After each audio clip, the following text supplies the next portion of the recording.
तारकस्य ईश्वर तारकेश्वर हजुर जगतबाट जगतमा त्रिविध प्रकारका अथवा विविध प्रकारका पापले तड्पिएका यावत प्राणीहरूको उद्धार गर्न सक्ने को छ त्यो जगतमा भन्दा ईश्वर त्यो तारकेश्वर।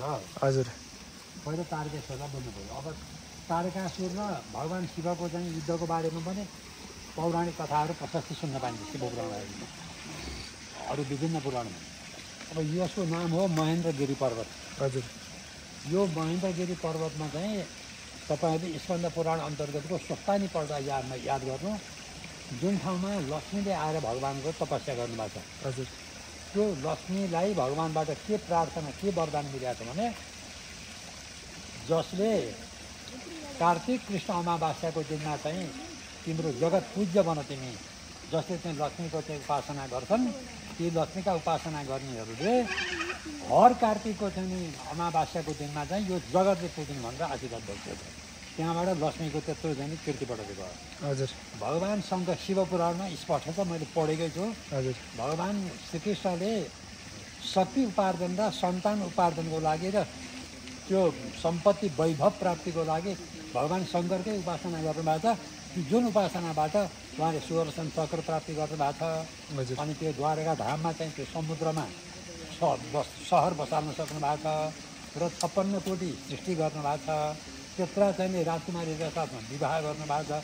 त्यो सारा वैभव पनि शिवबाटै पाउनुभएको कुरा सर्वत्र छ पुराण।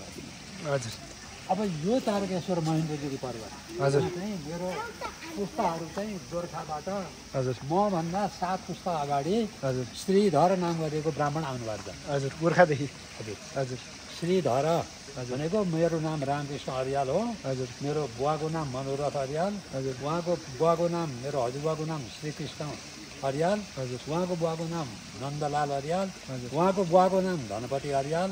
उहाँको बुवाको नाम वासुदेव अर्याल। हजुर उहाँको बुवाको नाम श्रीधर अर्याल। हजुर र जसको चाहिँ श्रीमती सीता हजुरआमा चाहिँ जीवित चाहिँ सती जानुभएको छ। हजुर अब ठुलोबडाको भेदेखि इतिहास लेख्थे होलान्।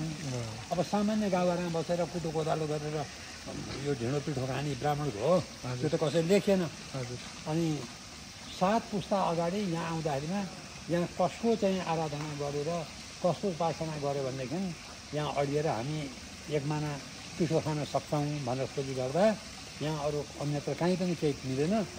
यही जङ्गलमा चाहिँ आएर यहाँ माथि जहाँ अहिले हामी जाँदैछौँ, त्यो भगवान् शिवको उपासना गर्न थालेपछि अनि उहाँहरूको पनि वैभव अहिले हाम्रा करिब 200 घर जति होलान्। तनुमा छन् प्रशस्ति 150 घर, अरू 100 घर पुग्न पुगेको छन्, चितवनतिर पनि छन्। हुन्छ बस, धन्यवाद हजुरलाई यसको जानकारीको लागि धेरै धेरै धन्यवाद। यो तारकेश्वर महादेवको चाहिँ अहिले राज्यले बल्ल अलिकति बिउजेर तारकेश्वर नगरपालिका नामाकरण गर्यो। हजुर र यहाँ अहिले अलिअलि पनि उपस्थिति भएको छ। यो सबै वर्णन गर्न सकिन्छ। हजुर हस्, धन्यवाद हजुरलाई धेरै धेरै धन्यवाद।